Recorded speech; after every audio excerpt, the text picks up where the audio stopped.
Бақытты болу жолындағы 22-ші ереже. Көркем сабыр. Сабырлы болу үлгілі тұлғалардың белгілерінен. Сабырлы жандар қандай қиындықты да төзімділікпен қарсы алады.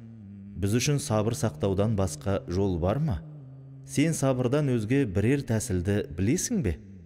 Ұлы азаматтардың көпшілігінің өмірі қайғы қасірет жарысатын шаршалаң іспеттеді. Бір қиындықты жеңіп шықса, екінші қиындық басталатын.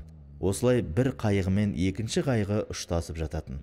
Ал олар Аллахқа деген сеніммен, сабырмен қаруланып, бекем тұратын. Нағыз азаматтар осылайша қарсы келген қиындықпен тапжылмай күресіп, жеңе білетін.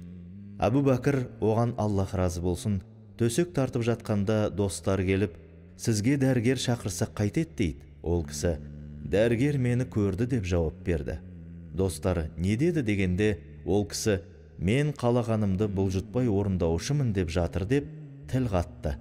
Аллахты айтып жатыр. Сабырлы бол. Сабыр түбі сары алтын.